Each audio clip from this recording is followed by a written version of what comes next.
صل على محمد وآل محمد.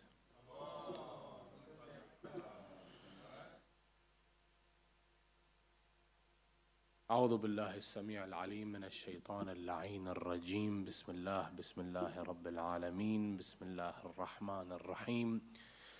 ولا حول ولا قوة إلا بالله العلي العظيم. اللهم صل على محمد سيد المرسلين وقائد الغر المحجلين وسيد الوصيين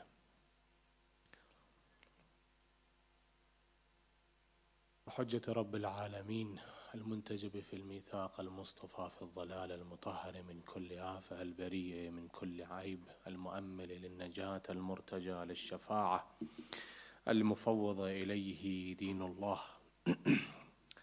السلام عليك يا أبا عبد الله وعلى الأرواح التي حلت بفنائك. عليك مني سلام الله أبدا ما بقيت وبقي الليل والنهار ولا جعله الله آخر العهد مني لزيارتكم. السلام على الحسين وعلى علي بن الحسين وعلى أولاد الحسين وعلى أصحاب الحسين وعلى العقيل الطالبيين السيدة زينب وأبا فضل العباس ابن أمير المؤمنين ورحمة الله وبركاته. قال سيدنا ومولانا الإمام موسى بن جعفر الكاظم عليه أفضل الصلاة والسلام: طوبى لشيعتنا المتمسكين بحبلنا في غيبة قائمنا الثابتين على ولايتنا والبراءة من أعدائنا أولئك منا ونحن منهم. For the hasten and appearance of Imam صاحب العصر والزمان أرواحنا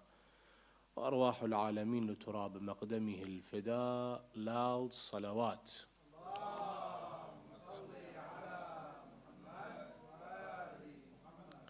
The holy month of Rajab has many celebrations and many commemorations that we gather for celebrating the birthdays, and we commemorate the martyrdoms. Entering the month, the first day of Rajab, with the birthday of Imam AlKdham alayhi afdalus salati wassalam, the birthday of Imam Al-Baqir alayhi afdalus salati wassalam, continuing to the birthday of Imam Amir al-Mu'mineen Ali ibn Abi Talib. You find that this month has many birthdays, and we have many of the martyrdoms in this one month, the month of Rajab. After the month of Rajab, we enter the month of Sha'ban. And month of Sha'ban is known to be the month that has no shahada, no martyrdoms. It is a month that we celebrate the birthday of Imam Sayyid al-Shuhada Abu Abdullah al-Hussein, the birthday of Imam Zain al-Abidin, birthday of Ali al-Akbar, Qasim ibn al-Hasan, Abu Fadl al-Abbas, alayhim afdalus salati wassalam, and of course the birthday of our beloved Imam, the Imam of our time, the awaited Imam, Imam al-Hujjah, alayhi afdalus salati wassalam. Then you enter the month, the holy month of Ramadan. Allah subhanahu wa ta'ala is getting to you ready for the holy month of Ramadan. Warms you up. So when you enter the holy month of Ramadan, you are already warmed up. Some people that fast the month of Rajab and they fast the month of Sha'ban, when they enter the month of Ramadan, that's it. They're all warmed up, and from the first days of the holy month of Ramadan, they're ready to go. Others, on the other hand, you find them, no, it needs time every day that they fast in the month of Ramadan. That energizes them and gives them another push, another boost, until the importance of these 3 months is this: to get you ready for the Layali al-Qadr, the nights of Qadr, the nights of destiny. Now, one of the very important commemoration that we do of the martyrdom of Imam Musa ibn Ja'far al-Kadham alayhi afdalus salati wassalam, that we gather in this majalis, we talk about this figure. Unfortunately, when it comes to the Shia of Ahlul Bayt, we have some figures, we speak about them at any chance that we get. Others, from our Imams, we don't know that much of them. We have neglected them. For example, if you ask an individual about Amir al-Mu'mineen, Imam Ali ibn Abi Talib alayhi afdalu salati wassalam, this individual can write 1 page about Imam Ali. But when it comes to Imam al-Hasan, he or she, they started to have some doubts here and there as to what was the legacies of the Imam Hasan al-Mujtaba. What did the Imam do in his lifetime? What did he leave behind? And what he was known for? What are the challenges that he faced? That is a problem that we have in the Shia community. And you see that it's spread out. And then when it comes to Imam al-Hussein, Sayyid al-Shuhada, the knowledge actually goes up. And that is good. In a point, because we do commemorate the Shahada, the martyrdom of Imam al-Hussein in the month of Muharram and Safar. So we are more into knowing about Imam al-Hussein than any other Imams because of the month of Muharram and Safar. Why? Because of the revolution of the Imam. But if you come out of the saga of Karbala, you see the knowledge again decreases. It's a bit of challenging for some to say to you who Imam al-Hussein was. And going down the road to Imam al-Kadham. When he entered to Imam al-Kadham, what was Imam al-Kadham's challenges? Because every Imam had challenges.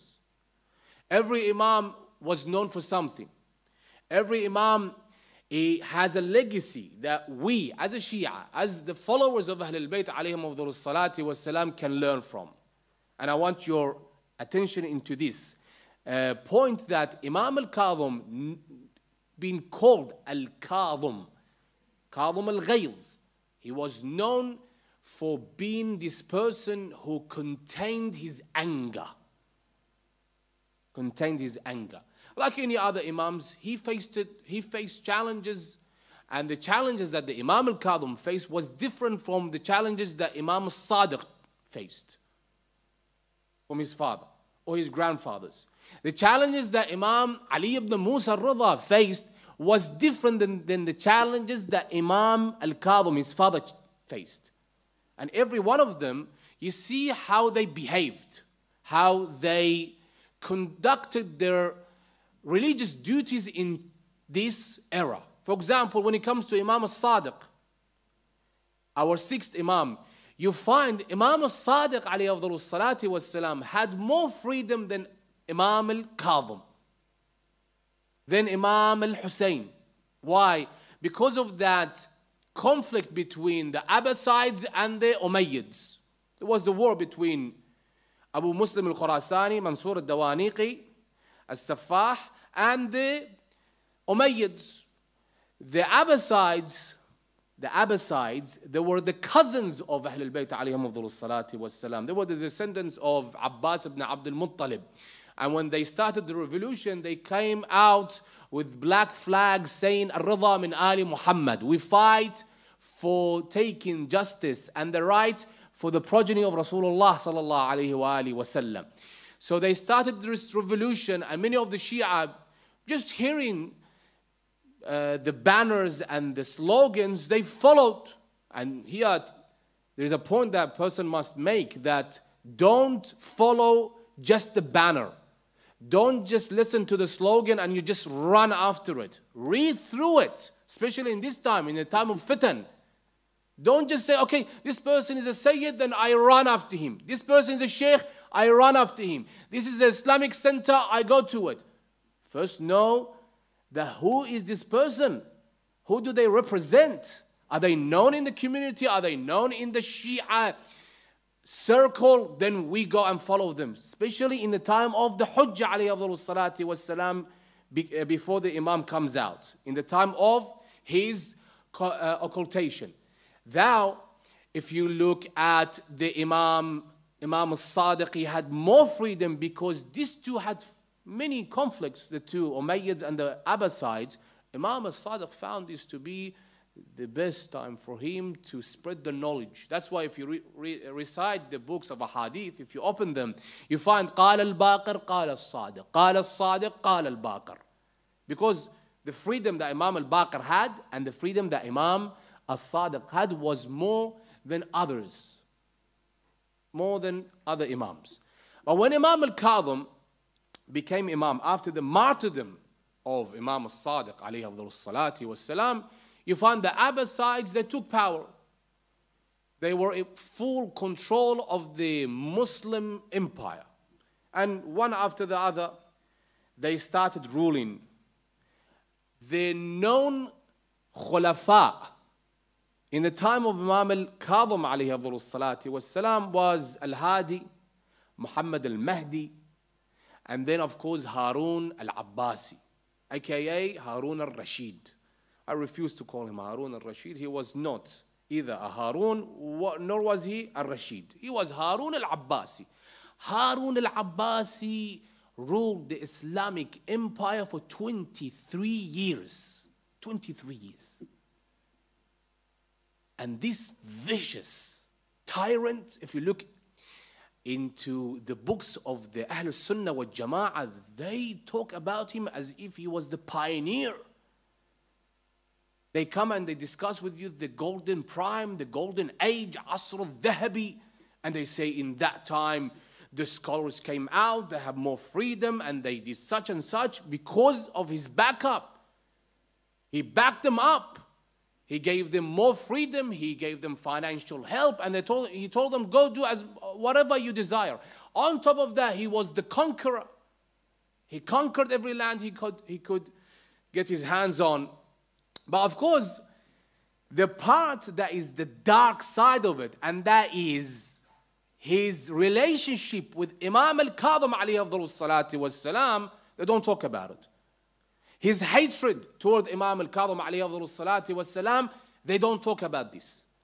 His animosity toward Ahlul Bayt alayhim afdalus salati wassalam, they don't mention it. He comes in the shrine of Rasulullah sallallahu alayhi wa alihi wa sallam, Harun al-Abbasi, and he calls out and he says, Assalamu alayka ya Rasulullah. Assalamu alayka ya ibn Ammah. Being proud that Rasulullah is my cousin. He was proud of this. The Muslims were looking at him, oh yeah, you're related to him. Imam Al-Qadham enters the shrine of Rasulullah sallallahu alayhi wa alihi wa sallam, and he calls out, Assalamu alayka ya Rasulullah. Assalamu alayka ya Jaddah. Grandfather.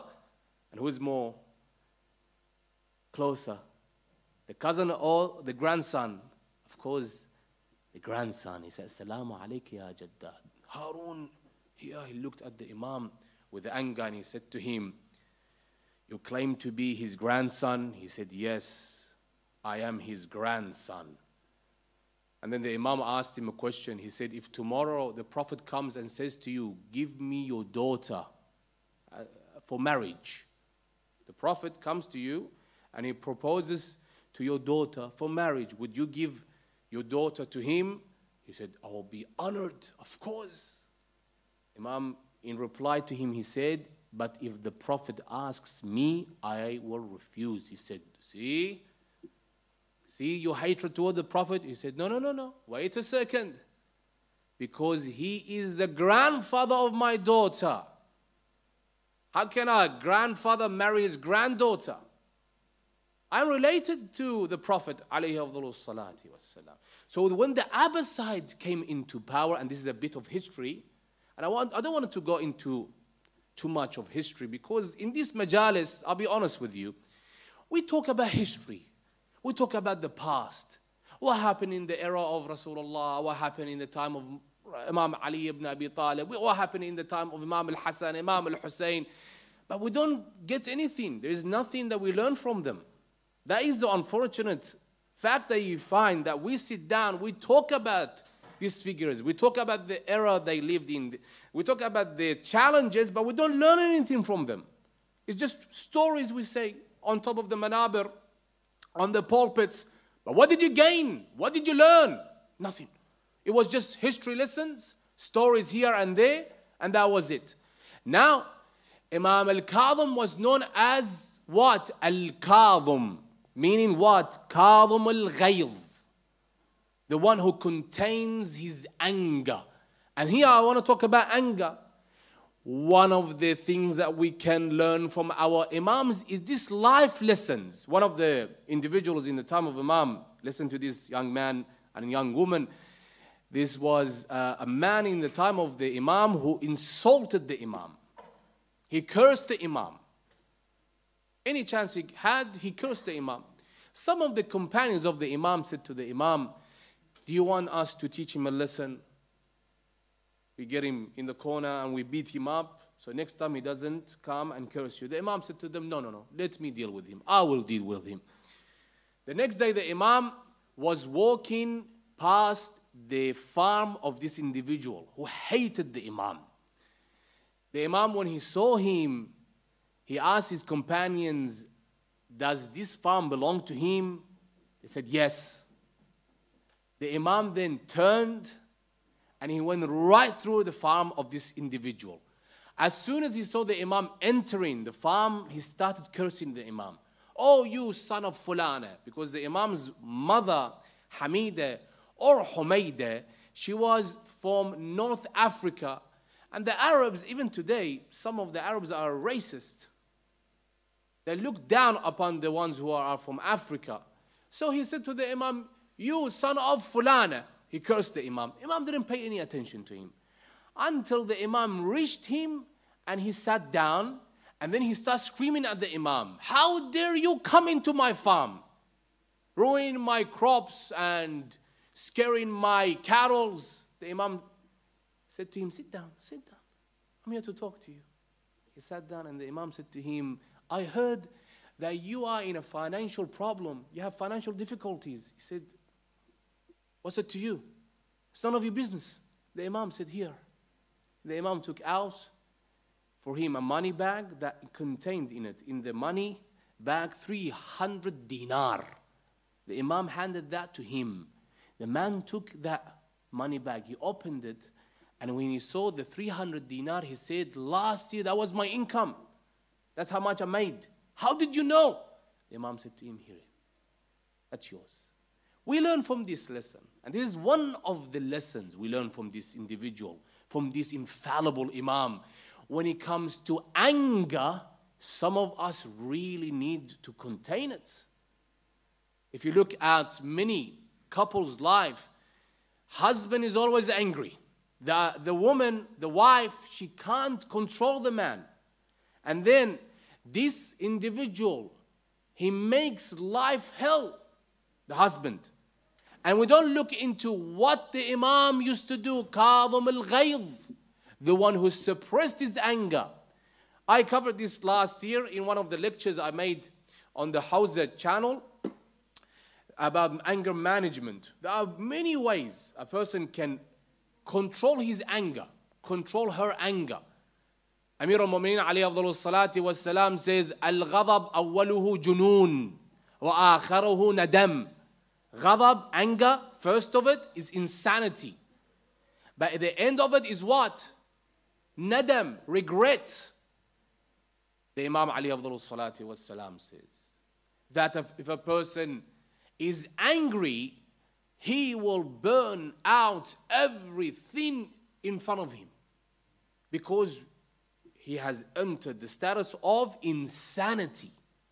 Sometimes it might be a hadith, it might be an example, like Imam alayhi afdalu salati was salam, 23 years of Harun's life, who ruled the Muslim empire. Imam, in that time, the Harun ruled, Imam had to be either house arrest because he was under constant surveillance, or he was put into prison. 3 different prisons, 3 different dungeons. Altogether, the historians say 9 to 11 years. 9 to 11 years the Imam was taken from one dungeon into the next dungeon. From one prison cell to the second one. To the last one that he was with Sindi ibn Shahik, alayhi la'ainullah. That he didn't know, the Imam didn't know if it's day or night. So he used to ask the prison guard, is it day? Is it night? And no, the Abbasides, even though they are the cousins of Ahlul Bayt, alayhim afdalu salati was salam, the 767 years they ruled, the 767 67 years they ruled the Muslim empire, the damage they did and the heinous crime they committed against the Alawids, against the Shia, was even more than the Umayyads. Even more than the Umayyads. If you go to Baghdad, you find the castles that were built in the time of the Abbasides. Many of the pillars of these castles contains in them the bones of the Alawids, the Hashemites. They buried them alive. And what was their crime? The crime was what? The love of Ahlul Bayt alayhim afdalu salati wassalam. You love Ali, you love Fatima al-Zahra, you love Al-Hasan al-Hussein, this is your sentence, death. We bury you alive. That they buried them alive into these pillars. And didn't make any difference with Harun. Harun was the same. He placed the Imam into a dungeon. Alayhi afdalu salati wassalam. If you look into the hadith of the Imam, the hadith that are recited in the beginning of the lecture, and this is a very important hadith, and this applies to every one of us, that the Imam says, طوبى لشيعتنا. طوبى لشيعتنا. For those Shia, for those followers of us, that they follow us, المتمسكين بحبلنا في غيبة قائمنا, in a time of occultation. Now, a question for the youngsters there. There's a question from you. I ask, how long has the Imam Al-Mahdi been into occultation? The major occultation, because Imam Mahdi has two occultation. The minor, غيبة الصغرى, and we have the major one, غيبة الكبرى. How long? You can guess it if you want. No answer? 2 years? No, the major occultation, غيبة الكبرى. غيبة الكبرى. 1200 years? We said if you can guess it. Huh? Now, I ask you this question. Let's say 1180 years. Okay? Imam has been into occultation. The major and the minor. When was the Imam born? What year? 15th of Sha'ban. What year? أحسنتم حجينا سيدنا. 255, 15th of Sha'ban. Inshallah, we will celebrate the birthday of the Imam. We're getting very close to the birthday of the Imam. Know this. We Shia, we have more celebrations than any other religions. If you look at the Christians, they have one celebration per year. Let's say 2 or 3. That the major one is which one? Christmas. And we even sometimes, some of the Shia celebrate this as if we don't have enough. Yes? Yes, we have A'yad. We have 3 Eids. Which Eid are they? Eid al-Fitr, Eid al-Adha, أحسنت عيد الغدير. أحسنتم. Eid al-Ghadir is the greatest Eid. Yeah? So what do we do in this A'yad? What do? We wear nice clothes. If you have brand new clothing, you ask your parents, take me to shopping, I want to buy something new. We come to the masjid if there is Salat al-Eid. We go out for picnic or something. We celebrate this A'yad. The best of this A'yad is Eid al-Ghadir. On top of that, we have celebrations of the Mawalid, the birthdays of the Imams. On top of that, we have A'yad, Eid al-Mab'ath, for example. We're getting close to Eid al-Mab'ath, very close. Couple of days, we're in Eid al-Mab'ath. And then we entered which A'yad, which Mawalid. Of course, the month of Sha'ban, as I mentioned, has many celebrations. Now, we as a Shia, if you look at our calendar, we have celebration here, celebration here, celebration there. More than any other religions. When it comes to Christians, they have Christmas and they have what? Easter. Okay? Christmas and Easter. And we also celebrate Easter sometimes. We don't believe in it, but some of the Shia do. So we have more than any other religion celebrations and commemorations. Any other religions. Any other groups. Even the Sunnis, they don't have that much. We Shia, we have more than them. These centers, we turn on the lights more than any other religions. We come into this majalis more than any other religions. Now, I ask you this question. What's your name? The one who's wearing, is a Barcelona shirt? What's your name, Habibi? Muhammad. What's your name? Muhammad? Ali? Khalil? Jawad. So, when it comes to your name, Muhammad, Ali, Khalil, Jawad, now, when it's the name of Ahlul Bayt, the first thing you do is what? When you have this name. Your parents called you this name. They gave you this beautiful name, the name of the Prophet, the name of the Imam. For example, my name is what? Hasan. What is the one thing I should do? I learn about the person I'm named after. My name is Hasan. What was Imam Hasan known for? Patience. Now today, if you look in the society, we are angry all the time and we're not patient. We're always angry. We're always fighting. We're always screaming. We have all sorts of comforts in our life, but we always angry at everything. We always explode. If the food is not the way we want it to be cooked, we explode. If we miss something and we had our eyes to go to that event or that celebration, whatever it is, we again explode. This is learn from Ahlul Bayt how to conduct our lives, how to speak with one another, how to react to everyday things. And that's very important. Even for the ladies, if a lady, one of the girls, is called Zainab, she follows the rules and the etiquettes and the morals of Lady Zainab, salamullahi alayha. Both male and female. Those individuals, Ahlul Bayt alayhim afdalus salati was salam, the infallible Imams. You know, in Bible, in the Old Testament,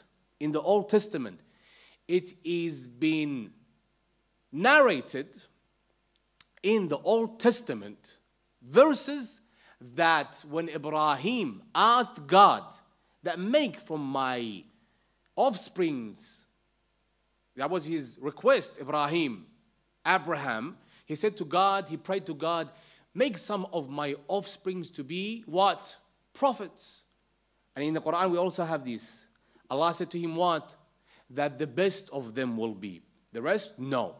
In the book, Old Testament, he even says that from the offsprings of Ismail is the son of who? Ibrahim, comes 12 princes.